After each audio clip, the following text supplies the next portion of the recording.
చాలా క్లియర్గా మన విదేశాంగ మంత్రి జయశంకర్ చెప్పడంతో పాటుగా అటు తాలిబాన్ల యాక్టింగ్ విదేశాంగ మంత్రిగా ఉన్నటువంటి ప్రస్తుతం ముత్తాకి కూడా ఇదే విషయం చెప్పుకొచ్చారు. సో పహల్గామ్ ఉగ్రదాడిని ఖండిస్తుందని చెప్పారు.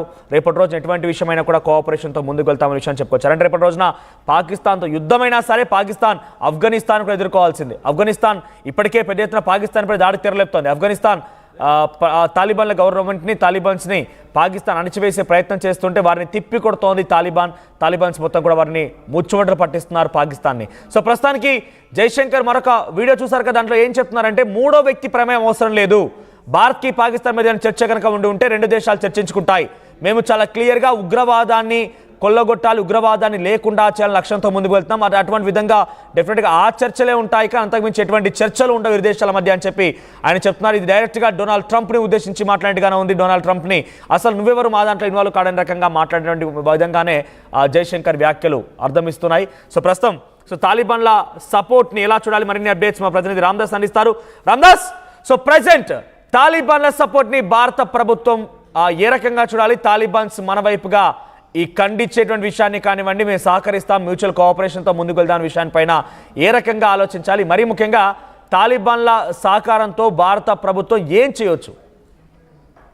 ఇది నిజంగా భారత్ ఆఫ్ఘనిస్తాన్ మధ్య సంబంధాల విషయంలో ఇది సరికొత్త అధ్యాయం అని చెప్పొచ్చు. ముఖ్యంగా పహల్గామ్ దాడిని ఆఫ్ఘనిస్తాన్ ఖండిస్తూ వస్తుంది. ఇప్పుడు కూడా తాజాగా పహల్గామ్ దాడిని ఖండిస్తూ ఆ దేశ విదేశాంగ మంత్రి ముత్తాకి చేసిన ప్రకటన కూడా భారత ప్రభుత్వం స్వాగతిస్తుంది. అయితే మొదటిసారి ఆ తాత్కాలిక ప్రభుత్వం ఏర్పడింది తాలిబాన్లది. అది ఏర్పడిన తర్వాత ఒక మంత్రిత్వ స్థాయి చర్చలు జరగడం ఇదే మొదటిసారి. అక్కడి తాత్కాలిక విదేశాంగ మంత్రి, acting ministry of external affairs minister అక్కడ అమీర్ ఖాన్ ముత్తాకితో ఇప్పుడు మన విదేశాంగ మంత్రి జైశంకర్ ఇవాళ ఫోన్ లో సంభాషించారు. దానికి సంబంధించినటువంటి ట్వీట్ కూడా చేశారు, స్వయంగా తన ఎక్స్ ఖాతాలో వెల్లడించారు.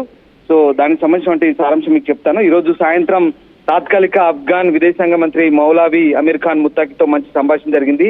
పహల్గామ్ ఉగ్రదాడిని ఆయన ఖండించడం హర్షణీయం. ఆఫ్ఘాన్ ప్రజలతో భారత్ సాంప్రదాయ స్నేహాన్ని కొనసాగిస్తాం, వారి అభివృద్ధి అవసరాలకు సహకారాన్ని మరింత ముందుకు తీసుకెళ్లే అంశాలపై చర్చించామంటూ ఈ ట్వీట్ సారాంశం. సో నిన్న సాయంత్రం జరిగింది వాళ్ళిద్దరి మధ్య చర్చలు, ఫోన్ సంభాషణ ద్వారా చర్చలు అయితే జరిగాయి. సో మొత్తం మీద అంటే ఇప్పుడు పాకిస్తాన్ జమ్మూ కాశ్మీర్ లో జరిగిన ఘటనలకు సంబంధించి కూడా తప్పుడు ప్రచారం చేస్తుంది. ఆపరేషన్ సింధూర్ సమయంలో పాకిస్తాన్ కొన్ని ఆరోపణలు చేసింది తాలిబాన్లను ముడిపెడుతూ. ఏదైతే భారత్ ప్రయోగించిన ఒక క్షిపణి ఆఫ్ఘాన్ భూభాగంలో పడినట్లు పాకిస్తాన్ తప్పుడు ప్రచారం చేసింది. అయితే దీన్ని కాబూల్ కూడా ఖండించిన పరిస్థితి. తమకు ఎలాంటి హాని జరగలేదు, అదంతా అవాస్తవం అంటూ వెల్లడించింది. ఇలాంటి తప్పుడు నిరాధారమైన ప్రచారం ద్వారా భారత్ ఆఫ్ఘనిస్తాన్ల మధ్య సంబంధాలు మీరు చెడగొట్టలేరు, మీరు చేస్తున్న ప్రయత్నాలు తప్పు అంటూ ఆఫ్ఘనిస్తాన్ తిరస్కరించింది. ఆ అంశాన్ని కూడా మనం స్వాగతించిన పరిస్థితి కనబడుతుంది. సో ఆ రకంగా మనము అంటే ఈ ఆపరేషన్ సింధూర్ జరుగుతున్న సమయంలోనే మనం కొన్ని దౌత్యపరమైన అంశాల గురించి కానీ అలాగే వాణిజ్యపరమైన అంశాల గురించి భారత బృందం ఆఫ్ఘనిస్తాన్ లో భేటీ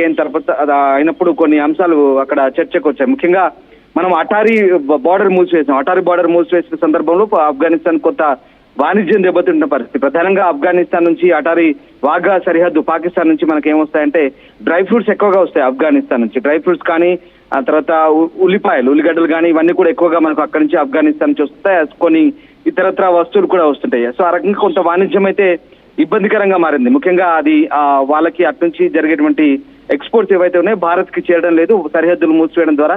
దీని గురించి కొంత ఏదైనా ప్రత్యామ్నాయం గురించి ఆలోచించామంటే అప్పుడు ఆఫ్ఘనిస్తాన్ మంత్రులు మనకు విన్నవించుకున్న పరిస్థితి. అంటే దానికి సంబంధించి ఒక ప్రత్యామ్నాయ మార్గం అయితే మనం ప్రస్తుతానికైతే అంటే అటారీ డ్రై పోర్ట్ ద్వారా కాకుండా మనం సీ పోర్ట్ ద్వారా చేయాలనుకుంటే కనుక ఇరాన్ లోని షాహిద్ రాజీ పోర్ట్ అంటాం, సమ్రాన్ పోర్ట్ గా పిలుస్తారు అధికారికంగా.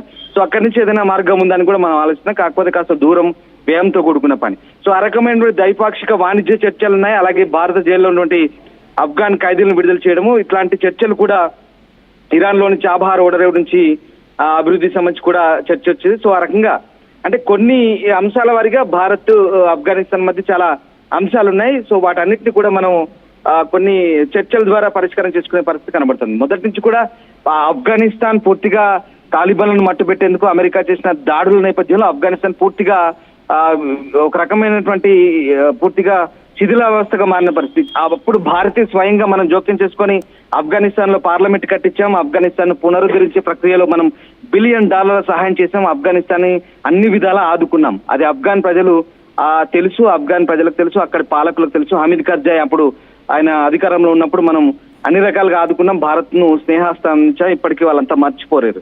సో ఆ రకంగా ఎక్కడ మనకు ఆఫ్ఘనిస్తాన్ ఇప్పటికీ మనకు వ్యతిరేకంగా ఇప్పటికైతే పని చేయలేదు. కాకపోతే ఒక చెడ్డ పేరు మూట కట్టుకుంది. కాందహార్ మనం ఏదైతే ఇండియన్ ఎయిర్లైన్స్ చెందినటువంటి విమానం హైజాకింగ్ ఘటనతోనే కాందహార్ ద్వారా వాళ్ళు పాకిస్తాన్ ఉగ్రవాది హఫీజ్ సయీద్ కి అక్కడి నుంచి వాళ్లకు సహకారం అందించడం ద్వారా ఆ కాందహార్ ఇష్యూలోనే కాస్త ఆఫ్ఘనిస్తాన్ భారత్ కు వ్యతిరేకంగా పనిచేసిందనే అపవాదం మూట కట్టుకుంది. దాని తర్వాత పరిణామాలన్నీ మారాయి, రాజకీయంగా మారిన పరిణామాలు చాలా జరిగాయి.